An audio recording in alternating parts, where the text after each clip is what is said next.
Good evening, everyone. Welcome to our third Zoom session for 5:39.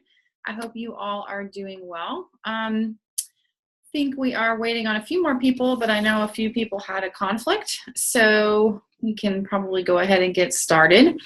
Our plans for tonight are we're going to be going over our SWOT lecture, which was posted on Canvas, published yesterday. I thought that was actually already published. I apologize. I thought that unit was already up.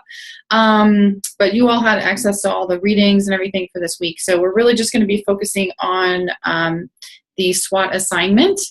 And then we will have our office hours as per usual. A couple of housekeeping things just wanted to start off with. Thank you all for submitting your leadership self-assessments on time. I will be getting grades back for those in the next couple of weeks, but definitely nothing to stress about. As long as you answered all of the questions outlined on the rubric, you should be good to go. The next thing coming up, you've already had quiz 1. The recommended due date for quiz 2 is March 5th. Or really sometime that week, kind of week of spring break. Again, those quizzes are not due until the very end of the semester, but I just have those recommended due dates posted on the course outline. This one is on page 9 of the syllabus. And also due on March 5th, I wanted to clarify, I see that there are 2 dates that it looks like the SWOT outlines are due. They're actually due on March 5th, not March 19th. I know they're both listed, so I just wanted to make sure I clarified that. So our lecture tonight will focus on preparing you to complete those SWOT outlines and answering any questions that you have. So I think that's all of the housekeeping items that I have. Are there any kind of general course questions that anybody has before we launch into the lecture?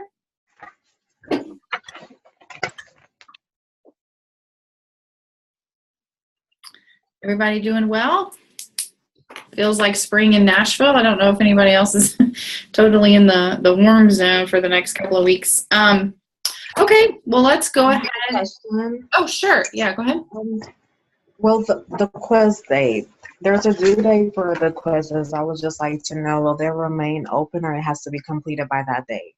So as outlined in the course outline, you can see on page 10, it says all quizzes and the course reflection paper due by 10:59 p.m. on April 27th. So all of the quizzes have to be completed by April 27th, but I have the just kind of recommended due dates so that you all aren't faced with, kind of trying to do 3 quizzes for the whole semester. It would feel like a final exam and be super stressful. So I definitely don't recommend that you wait. And I've just structured the quizzes so that they cover each one of those kind of sections of our syllabus. So quiz 2 will cover unit 5, 6, and 7. That's it. So it'll be posted sometime the week of March 5th or the week prior.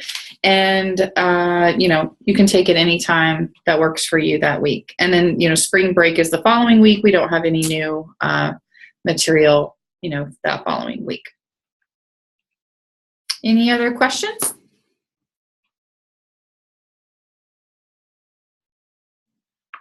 Okay, great. I am going to go ahead and share my screen.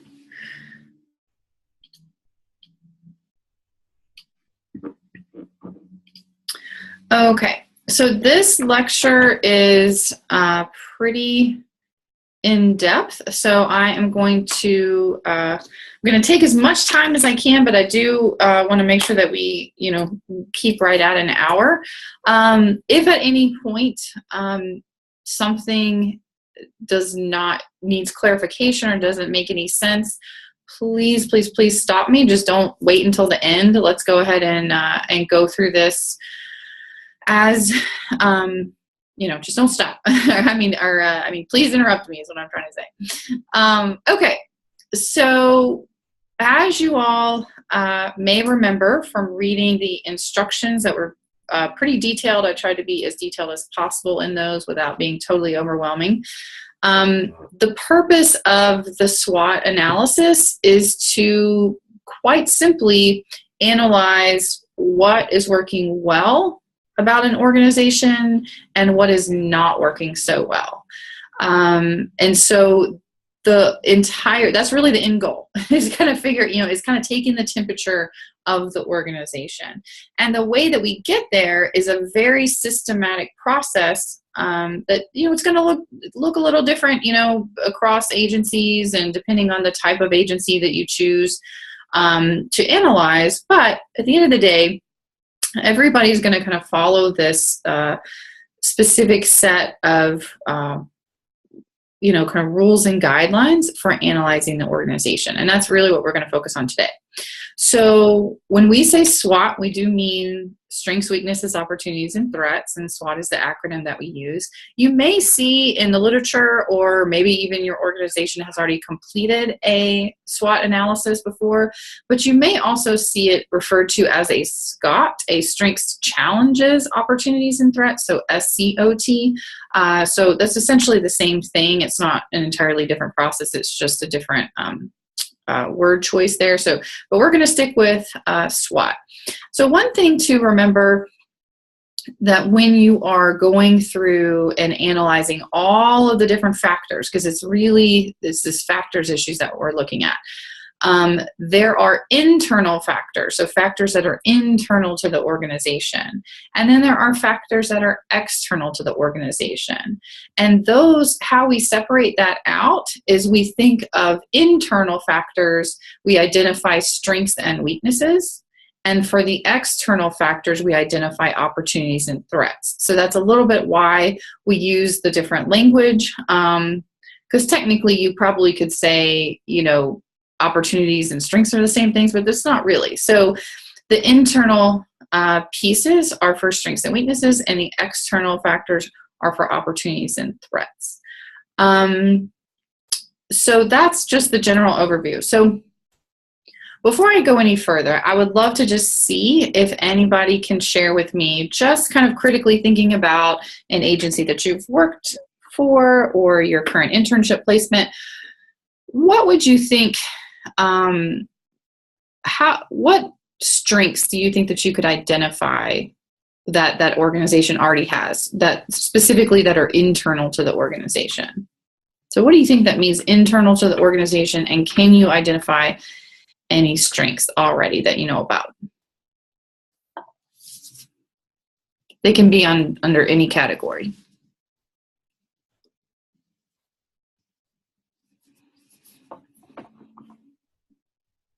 I'm not sure if this is one of the, I guess this is a strength, but maybe is it expertise of the staff?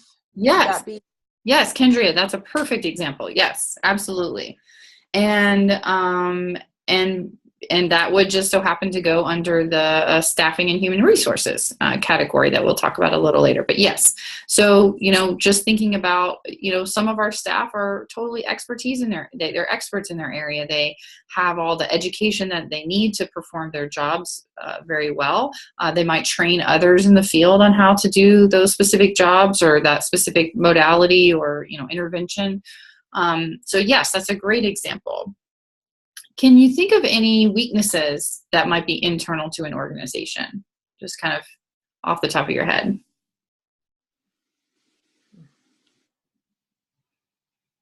Maybe. Sorry. Oh, sorry. I was going to mention maybe the compensation plans or the evaluation processes. What can you say a little bit more about what you mean by that? And maybe I expand it. Maybe a better example now that I think about that is systems, IT systems that perhaps they've had acquisitions and they're kind of sort of cobbled together and don't work very well, or the users aren't trained very well on it, so that they're not being effective because of that. Absolutely. That is a fabulous example, and one that is unfortunately rather common, especially for nonprofits that may be strapped for cash, and updating IT systems or electronic clinical records can be very, very costly. And yeah, so lack of policies, lack of clear policies, especially. Sometimes there's plenty of policies, but they're not very clear. High staff turnover is also a major, major issue and can be a weakness for the organization. So things like IT systems, that would go under your management information systems domain. High staff turnover might go under staffing and human resources, and policies that, just depending on the specific policy, that might go under another specific domain that we have. So those are great examples. So what are some external factors that you can think of that might feature as an opportunity for an organization?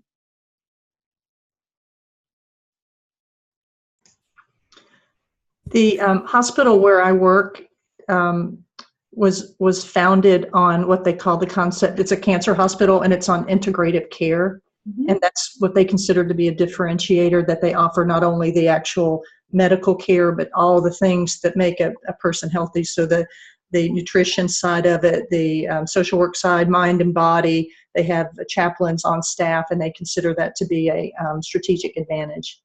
So how would that be an external factor? Because that all sounds very internal. Oh, that's a good point. I was thinking it was external, but I'm probably thinking about that the wrong way. I was thinking it was external because it provided them a market strategic advantage, but it's really internal. It's really a strength, right? Yeah, I would probably put that under a strength, but it's, some of these things, and this is definitely something I wanted to talk about, so it's kind of a good segue, is sometimes the domains, the 13 domains that are listed in your rubric, some of those, there may be things underneath those that are actually both internal factors and external factors. So you don't have to stress about, when you're going through the list, if something doesn't readily seem to fit under a specific category, chances are that it's more complex than that, and that there are kind of internal factors and external factors having to do that. And with that, and I think something like the example that you just mentioned around the kind of focus on an integrated care, it's kind of bi-directional, or it might be. You'd have to investigate. I don't want to make assumptions, but you might want to investigate the rationale for being so focused on integrated care, because it's an internal decision that they've made. So that might fall under leadership, that might fall under programs and services. So that's definitely internal to the organization, because they said, we are going to focus on integrated care, and that's going to give us a strategic advantage in the marketplace. However, the reason that they may do that are because of changing political and technological trends and funding trends that are external to the organization. So things like the passage of the Affordable Health Care Act, so that, their integrated care was a major feature of that federal policy, and definitely pushed mute your line, please. Sorry, it's really loud. Please make sure your lines are on mute. Thank you. And so that would be, when you're completing your analysis, you may have this under, you may look at that from both directions. Does that make sense, Donna? There are definitely internal and external aspects to that. Yes, thank you. Thank you. Any examples of, I've kind of run through a couple of opportunities that we could talk about, changing political environments, or changing, trends in funding that might be advantageous because you might serve the, client du jour. I know that's sort of cynical, but that is sort of reality. Sometimes, things get in the public discourse, like we just had a recent shooting. So now there's a lot of kind of energy around thinking about, gun control. So there may be something going on that creates opportunities for funding for mental illness. I used to work on a grant that was specifically funded through monies that came about at the federal level after the Sandy Hook shooting. And it was for kind of early intervention for mental illness for young adults. And so that's, kind of a good example about how external things can create opportunities for, new services or, things like that. So what about a threat? Can anybody think of something external that might serve as a threat to an agency? About changing communities. Like, I work at a peer support center, and the community around the center has gone a little bit downhill since the center originally started, and there's drugs and gang violence and things like that around the support center, and it's really, I guess it's kind of hurt their attendance a lot for the membership. That's an excellent example. Thank you for that. That's an excellent example. And sometimes we might forget that, just the geographic area that the agency is sitting in may create both an opportunity and a threat, especially if that agency relies on public transportation and walk-ins for their clients, so that they might have to physically walk. And so if there's something going on around the agency itself, can create some real issues. So that's a great example. Okay, well, I'm going to keep on rolling. Let's see what we have up here. Yes, Victoria, absolutely. So competing for grant funds can be both an opportunity and a threat. Outside donors, yes, that can be, again, another opportunity and a threat. I've seen that go both ways. So looking at the diversity of funding streams is going to be a really important piece of your analysis. So just to kind of give you I've already talked about a lot of this, but just to drill down a little bit around the strengths and weaknesses. So this is, again, kind of what the organization is doing well internally and maybe not so well. And these are questions that, this is not an exhaustive list of questions that you can think about when you're interviewing your stakeholders with your agency and kind of going through all of the information. But these are just some things to kind of get your wheels turning. And so you may have additional questions that you want to ask or additional pieces of information that you want to find out that are unique and specific to your organization that may not be listed here. So don't think that this is, an exhaustive list. So you want to figure out, what is the organization doing well? You're trying to answer questions like, what is the best thing that the organization does, and how can, the organization build on the assets that it does have? Where's the organization missing the mark?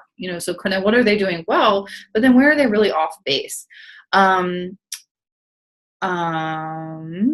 Something around here that can be important is this idea of mission drift, which can happen when an agency starts to de-emphasize services or initiatives that may not be totally congruent with their mission, their overall kind of mission and goals of the agency.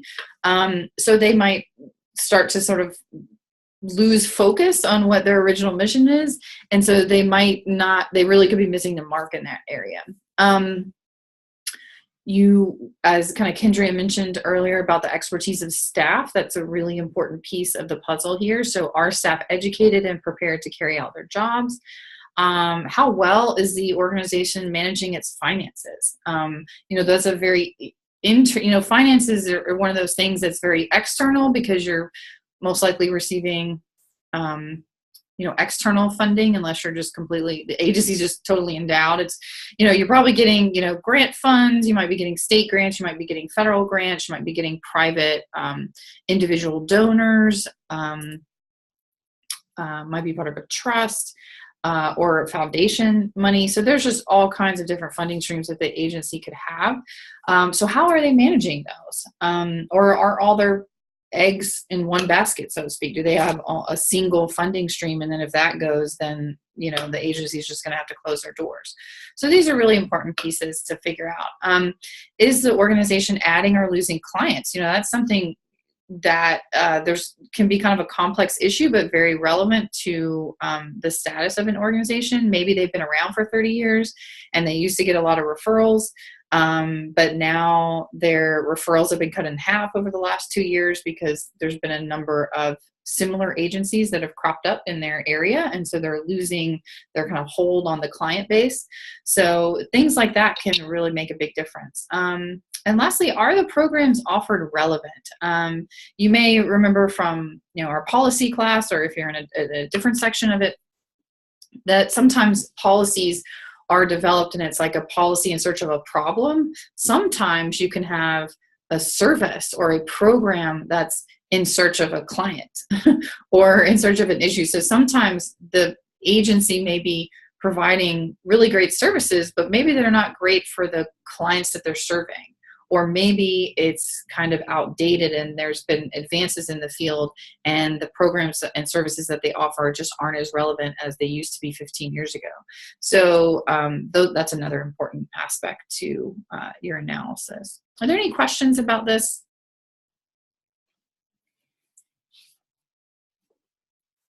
Okay, keep on going along. So strengths are important to identify because they really become the foundation of the organization's success for the future.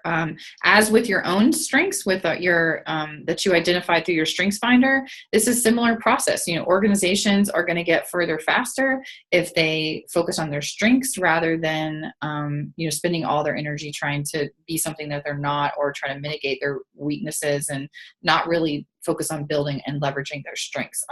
Obviously, you do want to address internal weaknesses, but you don't want it to be so totally out of balance either. Weaknesses definitely can be points of vulnerability and are oftentimes caused by external threats. Sometimes the pressure to lose funding that might be external causes extraordinary stress inside the organization. You might have high staff turnover. Leadership changes are often rife with kind of cultural issues and organizational cultural issues. So staff morale may be bad because they don't know who their supervisor is going to be from week to week, and so there's lots of things that can kind of create this domino effect. And so it's important in your analysis to really kind of try to uncover as much of those kind of overlapping issues that may exist. So there's a number of ways to get the information that you are going to need to complete this analysis. And as I articulated in the instructions, you cannot analyze things that you don't know, or you can only analyze that which you do know. So articulating your questions on the front end is really important. Identifying the sources of information, whether they be people or websites or reports or newspaper articles, figuring out as much as you can about that is going to be really strategic and help you in the long run. So one of the things that you can do to get information about the agency itself is to just ask people, very simple.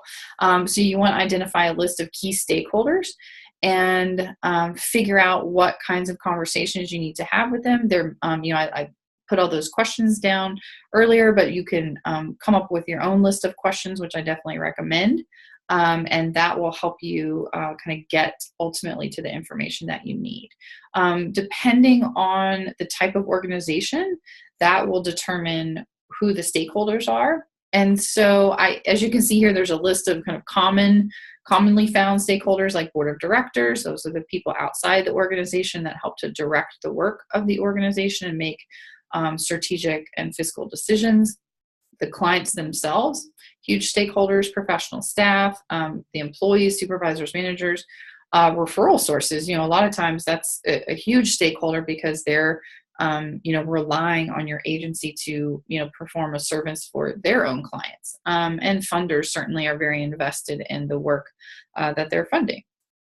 So are there any other stakeholders that are not listed here that you can think of that might be relevant to an agency that you either work at or that you're thinking about doing your analysis on?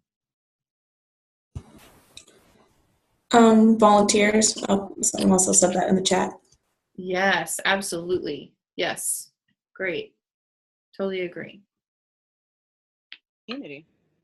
Yeah, the community at large. Absolutely. Absolutely. And that can be that's very relevant, especially in the example that we heard before.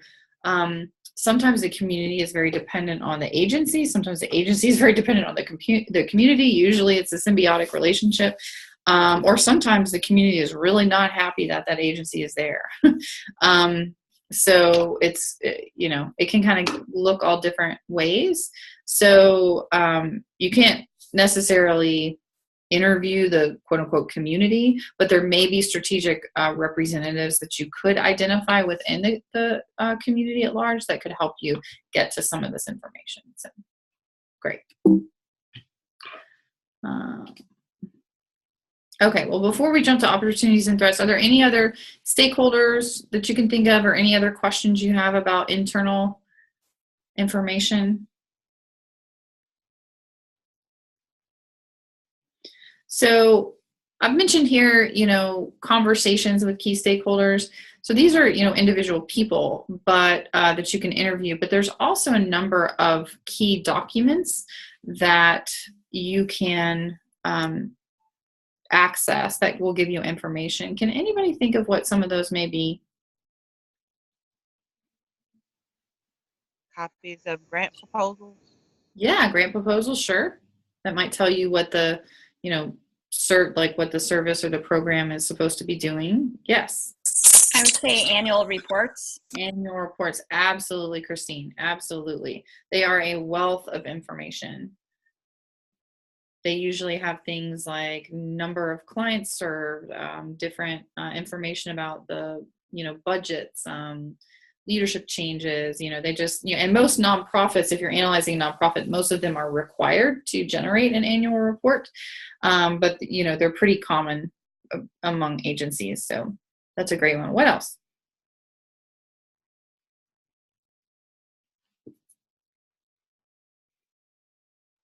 How does staff know what to do in their job?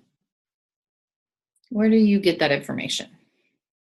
Policy manuals. Yes, policies and procedures manual are a wealth of information and will answer a lot of the questions that you need. Yes. What about job descriptions? Job descriptions, yeah. There's a really big one.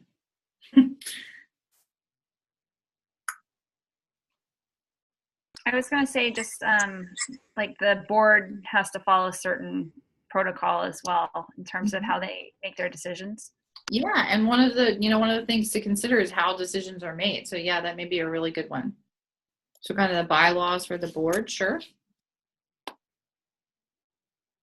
How do agencies know what they're going to do from year to year?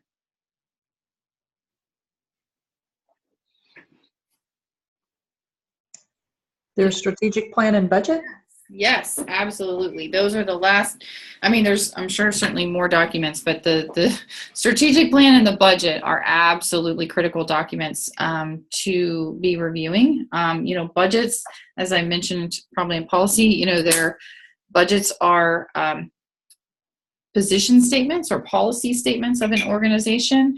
They help to articulate the priorities of an agency. So looking at those are going to be really, really critical. It's also possible that no matter how hard you try, you may not be able to access the budget. Sometimes I've had student groups not be able to even access the strategic plan. So if you can't get information like that, that's okay. It doesn't mean that you have to switch agencies or anything like that, but it can make life a little bit more difficult for the assignment. But there are ways to work through and around that. So just let me know if you run into those types of issues. But the strategic plan helps to articulate priorities and priority changes over time, and really help to kind of keep the agency on track. And things like mission drift, you really can figure that out by looking at the strategic plan or the budget. For example, if one of the agency's primary missions was to increase education and awareness about child abuse, but only 5% of the agency's budget went to education and awareness activities, you might really question how well they were really meeting their overall goal. Like, how are they accomplishing their mission? So there's lots to dive into with all of those different, policies and procedures, annual report, strategic plan, budget, bylaws of the board of directors. So there's lots, grant proposals, lots of good stuff there. And if you have any questions as you're moving through and you're not sure about something, feel free to ask. And a lot of this information is included in your Brody text. Okay, so opportunities and threats. So this piece of the puzzle is really an evaluation of external factors, as I mentioned.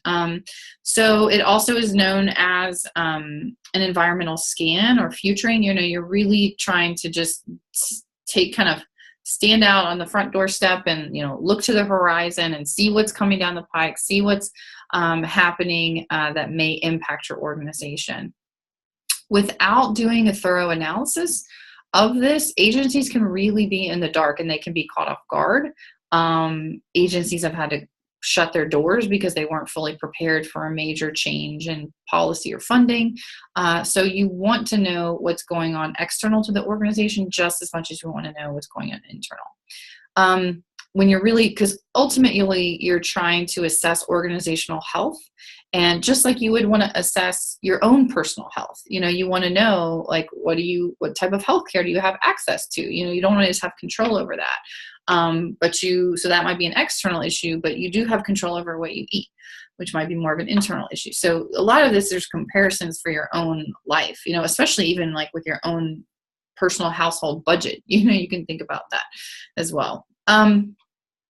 So there are a number of sources that you can review to get information about what's happening out there in the world, both, right next door, like the one example we had earlier, or what may be happening at federal and state levels from a political standpoint. So there's secondary data sources like published reports. Sometimes the U.S. Census Bureau can be very helpful with things like looking at kind of client demographics, newspaper articles, local planning councils are there, published reports from advocacy groups. You can also do interviews and networking with elected officials, professional staff, board members, community leaders, like we mentioned earlier, funders and contracting agencies. It may be very difficult to get in touch with these folks, but it also may not. One is kind of a unique example, but it does happen. So you never know. It may be relevant to your organization. But I once, when I worked at the state, I oversaw a program that was directly funded by from a bill that was passed in the state legislature. So the state legislature essentially earmarked, and this is very rare, but it does happen. They earmarked a specific program that was going to go, like, it was a specific set of money. It was $250,000 that went to a service or program in Memphis, Tennessee. And my department wound up overseeing it, but it was from the state legislature. Our department was really just, the pass through. It wasn't really our decision. So we just worked with it. So that would be an example of an elected official. You could go and you could find that bill's sponsor and ask them questions about the rationale for funding that program. So that's just, again, that might not be relevant to everyone, but you never know, where the funding comes from, and maybe that might be something that would be helpful. Are there any other specific individuals or reports that you can think of now that might help you glean information about opportunities and threats?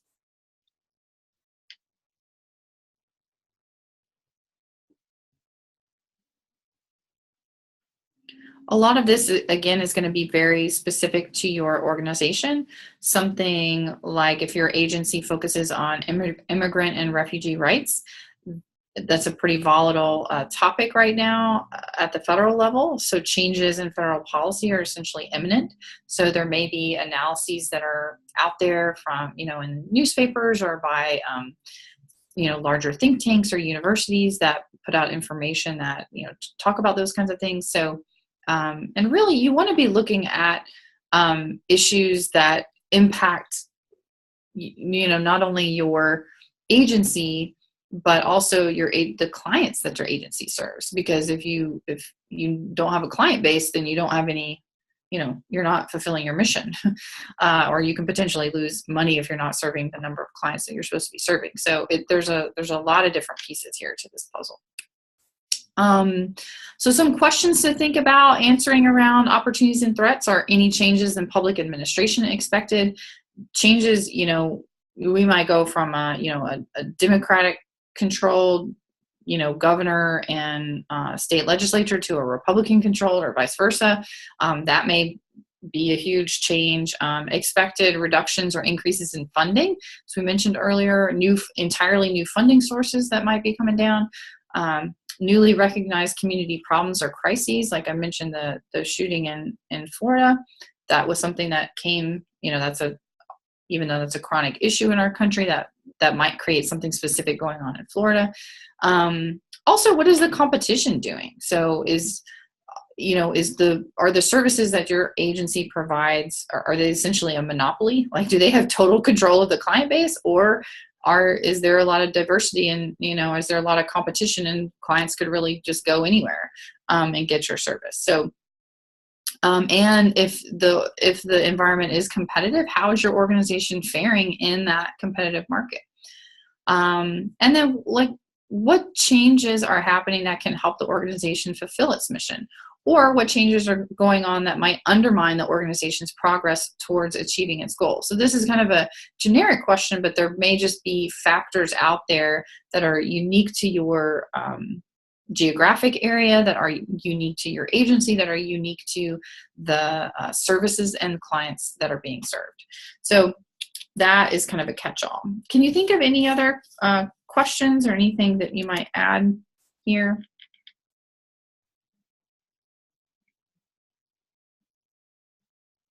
All right, so this will hopefully make some more sense when we start going through some of the domains. So a few kind of parting thoughts on just general thoughts about the SWOT analysis.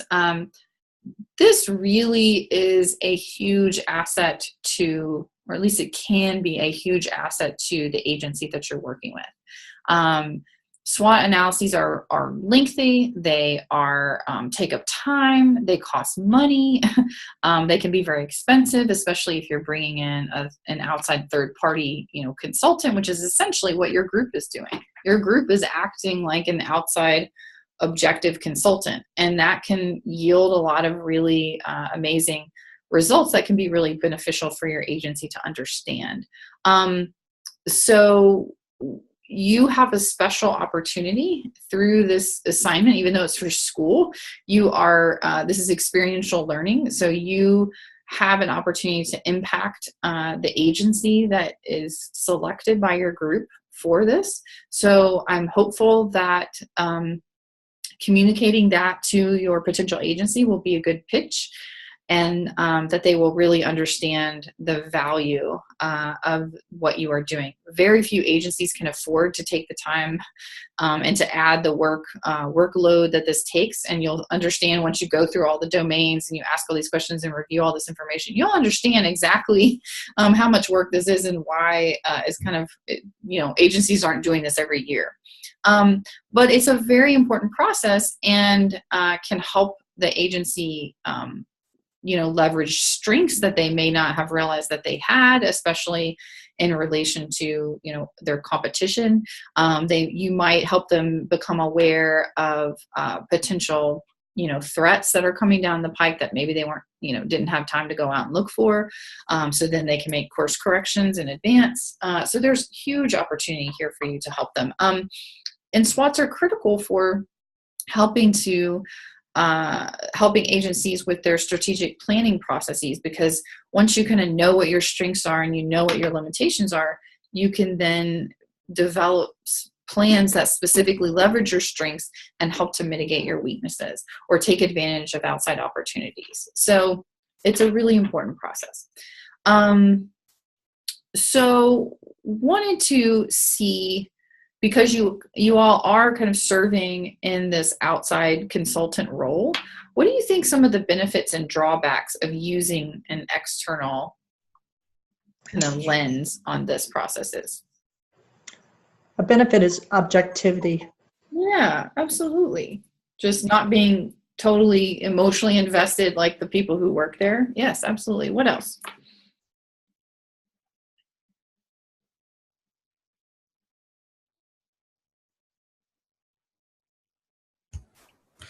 I think a drawback could be like understanding maybe the culture and kind of really getting to a point where someone trusts you enough to open up about some of those things that they may be frustrated about. Christina, that is an excellent point. You know, we may, just like if your neighbor were to knock on your door and say, what's working well here in your house? What's not working so well? You know, would you tell them the truth? You know, would you be really honest with them? It's probably, you know, directly correlated with the amount that you trust them and the type of relationship that you have, which is another reason why it's critically important that you select an agency that you have that you know, at least one person in your group has a good relationship.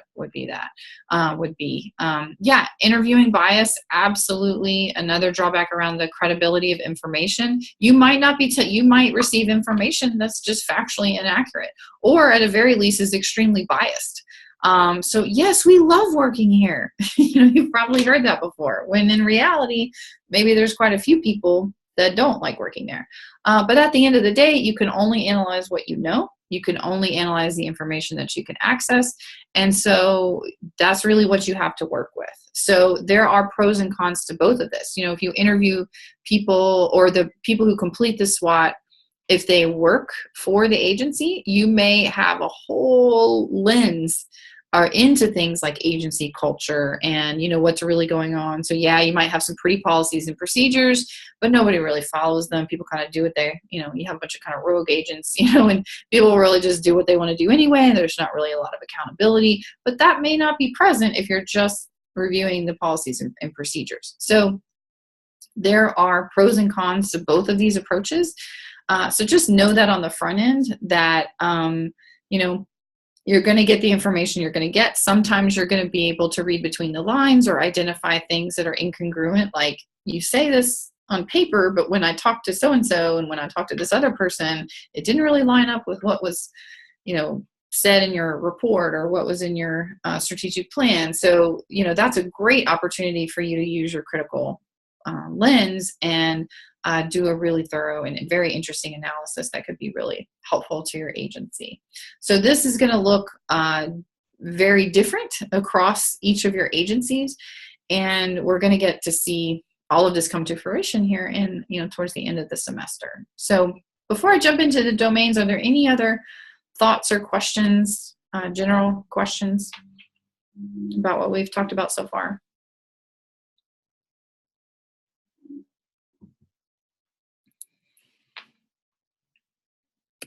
I just have a quick question about just our team assignments. Sure. So did you post, I know that we responded on the discussion board with the group that we're in, but did you post somewhere like who actually is in group 1, group 2, group 3? I just want to make sure that we're accounted. It is on there? Mm-hmm. Yeah, I'm actually gonna try to, let me stop sharing real quick, and I will, it's in Canvas under, it's under people. The one thing that I have not posted is I have not posted, because I haven't received your outlines yet, and this is one of the questions on the outline, is the dates that each group is going to be presenting on, because you have 2 different dates. So let me pull this up. Okay. Yeah, I think my concern is where it says my group, it says there's 4 students, but it doesn't say their names. Like I know that there's 2 I already know, but I don't feel like. Yeah, let me, hold on. It's, I have too many windows open and I can't.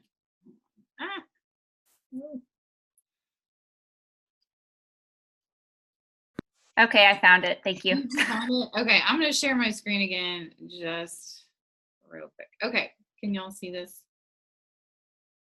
Yes. Okay, so see, I'm under people. And if I click everyone, then this is everybody that's there, but you can click on groups. And then, so here's group 1. So then everybody's listed. And I promised you all that I would get you create Google Docs for you, so you can see everybody here. So you can contact people directly, but I will, under this, I haven't published it yet, but this collaborations link, which will eventually be up here and you'll be able to see it. I will give you all access to Google Docs that you'll be able to dump all your information into that one spot and not have to be, going through all these different emails and, dealing with time differences and all that kind of stuff. In the past, that has worked really well for students. I tried to set them up a couple of weeks ago and it did not work for some reason. So I'm going to have to call the OIT help desk and try to get that sorted out. And they will be, I won't really be monitoring them, but they're really just a kind of a virtual workspace for you all. But just I'm creating them so I can look at them if I need to.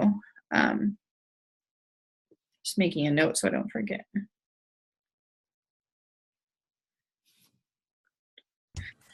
I have a question about the groups. Have you updated those since you originally did that? My group had been meeting, but we had an additional name on what I'm now seeing from what we had at the beginning. There was one student that was added like 2 days after, or 1 day that I added after that. So, but I think that was the only change that I made. Okay, maybe that happened to our group. We've met and we missed that addition. So. Oh goodness, Yeah. I'm sorry. Yeah. We met like 3 times and I saw that I'm in Christina's group and I was like, oh crap. Oh no, yeah, that's not good.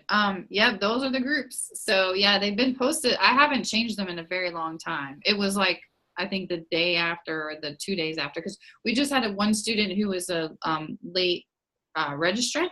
Uh-huh. She was put into one of the groups. I don't remember off the top of my head which one. Okay. But it was probably yours, it sounds like. So I'm sorry about that. That's the way of the world sometimes. That's all right. Yeah, thank you for finding that and rectifying that. Okay, so let's jump into our organizational characteristics to be included in your SWOT. So I'm calling each of these little bullets here, I'm calling those domains. They are characteristics, categories, whatever works. So the questions that I have under each of these are, again, this is a non-exhaustive list. These are just things to get your wheels turning, get your critical lens fired up. So we'll go over these one by one. So I'm going to go through these pretty quickly just for time's sake, but just please stop me if there's any questions. And again, remember, some of these, there's going to be overlap between this whole idea of an internal factor and an external factor, and that's okay. Do not spend a lot of time stressing about whether something's internal or external. But if you have a question about it, say something, because if I see something that's overtly incorrect in your presentation, there's definitely going to be some points off for that. But you just want to make sure that you're articulating that well. So, or if it falls into both categories, just make a note of that and explain your rationale around that. So social, political, economic, and technical trends. We've already kind of talked about this a lot. So what's going on outside the agency that's either directly or indirectly impacting the organization, the organization's funders, funding streams, the programs, the services, the client base, the employees, just even things like a potential change to licensure for social workers would have a huge impact on an agency that half of their employees were social workers. So even something like that could be very relevant. Stakeholder expectations, we've already talked about that list of stakeholders. So who are they? What are their expectations of the organization? Are they being met? This can look a lot of different ways, and again, is going to be unique to the specific agency. Some of this may be really unknown. Not every agency may spend a huge amount of time communicating with their stakeholders. They obviously should, but not everybody does. But things like annual reports, those are really generated for people who have a primary stake in the agency. Status of the agency's strategic plan, this is huge. Does it even exist? Is it comprehensive? Does it sit on a shelf? Who made the decision? Or who helped to develop the plan? Things like, were there different voices or stakeholders? Did they have a voice in that strategic plan? Like things like clients, they're a major stakeholder, but they may have had nothing to do with the development of the strategic plan. Does the plan help to advance the agency's mission? Does it not? Does it leverage its strengths? Does it, there's lots of different issues. And again, a lot of these points are covered in your textbook. And so part of your analysis is going to be saying, looking at things like, especially as it relates to the strategic plan, is, what does your text say about it? And, about the importance of a strategic plan. And then, how is that plan actually, manifested? Like, how is it actually being used with the agency? So status of client relations, this is things like, who's being served, to what degree are they satisfied with your organization's services or other aspects of the relationship with the organization. Clients is also a really broad term. Sometimes clients is the community, sometimes clients is, volunteers, people who receive services. So this can be sort of broad, but sometimes there's actual data that's generated, like a client satisfaction survey would really help to answer this question. Program design and service delivery, this is pretty straightforward.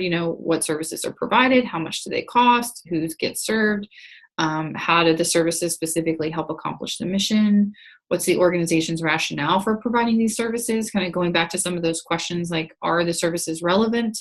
And also, there's a whole section for program evaluation, but this is very much tied to this section also, is, how do you know that the services that are being provided are effective or relevant or needed? So again, sometimes you are maybe spending a whole lot of energy providing a service that nobody really wants. Management information systems, we've already touched on that today. So what are being used, and to what degree is it an effective use of available resources? How do existing technological trends impact your organization? So these can be really, really important. I know a recent change at the federal level now requires agencies that are receiving federal funding for direct services, the agency who receives them has to have an electronic clinical record or an electronic client record. And that is extremely cost prohibitive sometimes for agencies, sometimes especially smaller agencies. They may still be running their show on paper, and they may, just simply not be able to afford to implement a service. So that's that can be huge. So budgeting and financial management, again, we've talked about this already, but how are fiscal decisions made? What is the organization's budget and how is it broken down by revenue streams and expenses? Is your agency in the black? Is it in the red? Are they having to rely on reserves? And you may not be able to access a lot of this information, but, we will just work with what you have. And the important thing is that you're, requesting this and that you're doing your best analysis on it. And there's, again, a whole chapter or a couple of chapters in your text on this at the end of this semester. Oops. Staffing and human resources. So what staffing and human resources are available? Do employees have the training and education needed to perform their duties? Do they have clearly defined roles and expectations? How quickly do they even get the policy and procedures manual? Sometimes you might be on the job for a month and you still haven't seen it. And you're kind of flying by the seat of your pants. So this can look a lot of different ways and is really important to the overall health of the agency. Leadership is critical. I'm sure that's really obvious, but who's leading your organization? How are decisions made? What is their predominant leadership style? Sometimes leadership someone might be in a position and it's leadership in name only, but they're not actually leading. Maybe it's the assistant director that everybody trusts and winds up calling the shots. So some of these things are very, you can kind of look at some of these subtle issues that might be something that's really explicit versus something that's more implicit. And it also, leadership has a direct relationship to the organizational culture and change. You know, leaders really help to define the culture of an organization. So looking and analyzing these two things together may be helpful for you too. You know, what are the predominant cultural values that are present across the organization? And are those norms, you know, explicit or implicit? Do you, you know, are you told something? You know, I always think about that, that movie, A Few Good Men, and he talks about like going to the mess hall and they're talking about going, you know, calling, you know, the whole code red thing. And it's like, he's, you know, it's just understood that they go to eat at a certain time, but it's not necessarily in a policy and procedure manual, but everybody does it. So it's just understood. So there may be lots of issues around organizational culture that are not explicit. So, and really these can be hard to get at too. And you have to trust that people are going to be honest with you and really share appropriate information, but they simply may not. And that's okay. You know, at the end of the day, you can only get what you can get. So how are new initiatives and organizational change efforts implemented and why?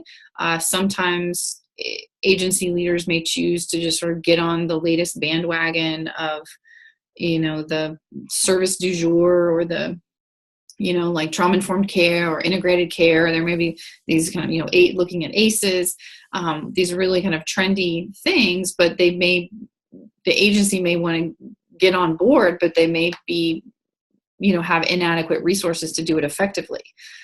So there's lots of issues here. And this also may not be relevant to your organization at all. So again, depending on what's happening with your agency, this can look really different. Program evaluation, as I mentioned, this is, you know, how are the quality and effectiveness of services evaluated and measured within your organization? Are there continuous quality improvement efforts readily apparent? You know, how is the data used? You know, some agencies are very data driven. You know, they're not going to make a change. They're not going to hire a staff. They're not going to do, you know, do something significant without having the data to support it. And then other agencies just do it because they feel like it, and they don't necessarily rely on data to help them make strategic decisions. One of the things as a state administrator that was kind of, it was very troubling to me, was I realized how many agencies that we funded and then a number of other funders and state agencies funded that had no consistent evaluation of their programs and services. They truly could not tell us, despite how much money, you know, they were receiving from a variety of sources. They just simply did not have an evaluation plan in place. They could not say that, you know, X number of people, if they received this service for, you know, 6 weeks or 6 months, that their, you know, clinical symptoms were reduced. You know, they just couldn't tell us those things. They could tell us all about a client satisfaction survey and that clients were satisfied, but that was really it. And that's not necessarily say that they didn't want to, but they, you know, nonprofits oftentimes are so strapped for cash. This is the first thing to go if they've ever even had it. You know, it's very expensive a lot of times. They might bring in an external party to do that, but it's very, very, very, very important. How do you know if what you're spending the most energy and effort and resources on is even effective? So this is a really important question and definitely warrants a healthy bit of dedication in your report or in your presentation. Okay, lastly, two things kind of go hand in hand sometimes is kind of the climate or quality of working life with your agency. So how would you characterize the climate? Are employees happy? Are they satisfied? Are they disgruntled, marginalized? You know, do people feel like the CEO plays favorites? You know, this can look all kinds of different ways. Sometimes there are real issues of quality around working life that are are made, are given a lot of energy. Things like, I know there's an agency here in town that focuses a lot on self-care for employees, and basically forces them to take vacations if they haven't had enough time off. Focuses a lot on professional development and training, and so really invest in their employees. And then there's other agencies who don't do any of that. So this can look a lot of different ways, and you might have to go, or I expect you will have to go to a number of different sources of information to really get a good analysis on this. And the manner in which workplace problems are addressed is mission critical to an organization. If there is a conflict that happens, if there is a client that is dissatisfied, if there is an employee that is being harassed within the workplace, how are these problems addressed? How are they identified? What are the policies and procedures that support them? Are there workarounds if needed? Are there, what does this look like? We tend to expect conflict on some level, or at least disagreement, or people being dissatisfied, but we may be totally unprepared to address those. And this kind of cuts both across the organization, outside the organization. So it's staff, it's clients, it's stakeholders. Maybe somebody on the board of directors. This can really go a lot of different ways, but it's really, really important to the health of the agency.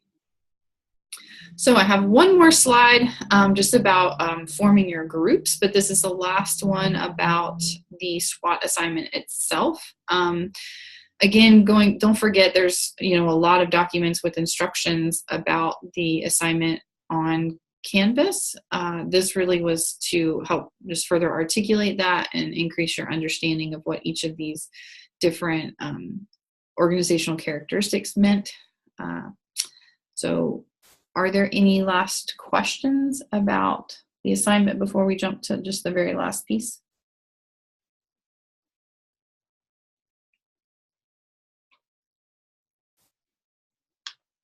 I know this is a lot. This may feel very overwhelming, but that is why we are talking about it this week. That's why your outlines, which are very, basic questions, all of that information is on Canvas. Those outlines are due March 5th.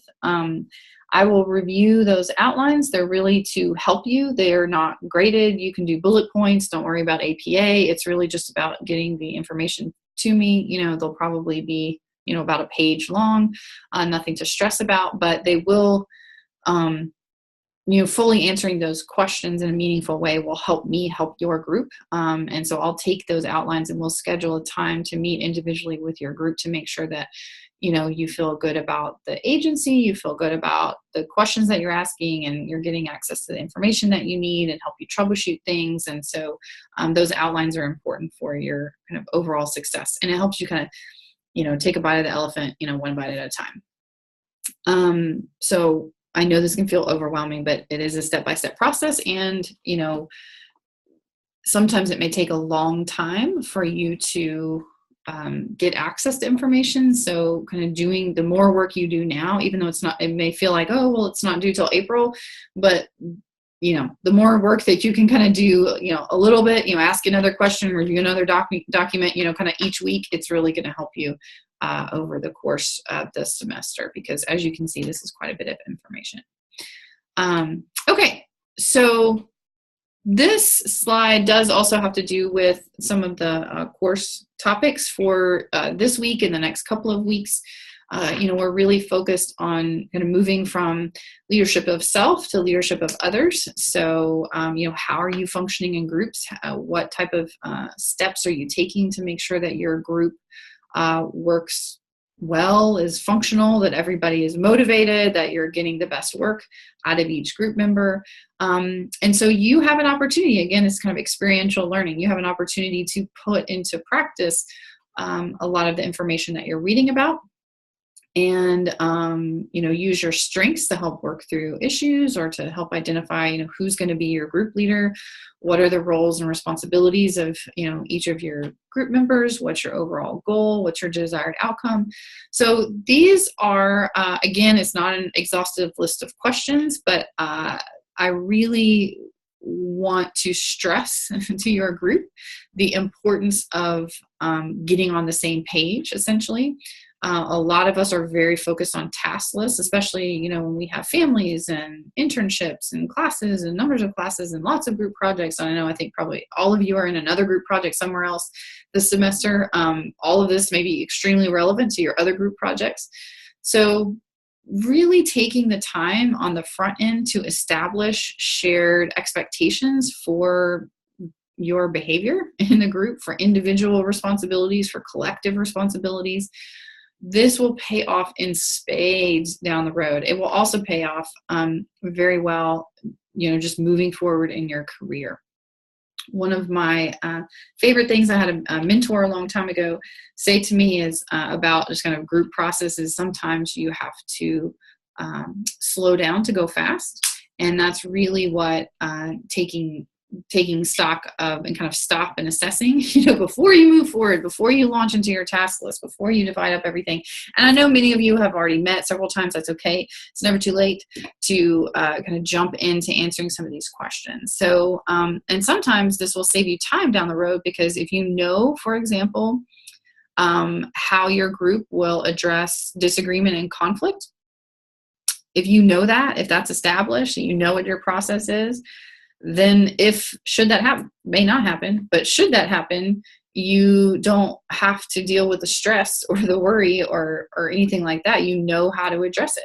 It's already agreed upon. So you don't have to be in an issue, you know, basically experience conflict, or not only are you trying to figure out how to address, not only are you trying to address the issue, but you're also at the same time to figure out, well, how are you going to address the issue? So this is really, really important. I can't stress it enough. So lots of things to think about. I encourage you to just kind of take this list with you, you know, add questions that you may also want to answer. Another one I want to stress up here is this whole, you know, what is your desired outcome? You know, you may think that everybody in your group wants an A, but have you asked? Have you had a group discussion about what it's going to take to get an A in this, you know, on this project or any other group project? Do you know what your standards of kind of work are? Historically, I can tell you just from personal experience with working with past student groups, that piece right there about the you know, kind of the standard that you're holding other group members to is one of the key sources of stress and contention and conflict within groups, is because you think that everybody works like you and you think that everybody should work like you, but they just don't. And that's okay. That's what makes diversity is what makes the world go round. So understanding what those are, actually having these conversations, putting these concepts into practice on the front end will help you so much. It also gives you a lot to learn and reflect on at the end of the semester. And lastly, you know, thinking about, and many of you all have probably already done this, but, you know, identifying roles and goals, you know, figure out, you know, what is your plan? It's kind of a mini strategic plan. You know, how are you going to distribute your work assignments, accomplish your work task, you know, and how are you going to make sure that, you know, people are being held accountable for, you know, meeting these mutually agreed upon expectations. So lots to think about here, lots to, you know, ways to support your group members. You know, don't forget, you have to identify a leader.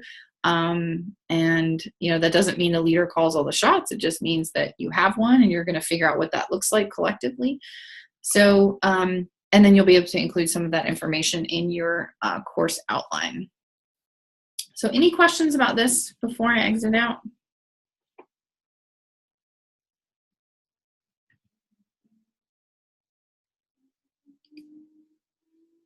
Okay. So I know that was a lot, but that was essentially all we have for the lecture today. So are there any last general questions about the assignment or anything else about forming groups or getting the outline in or anything like that before we jump to office hours?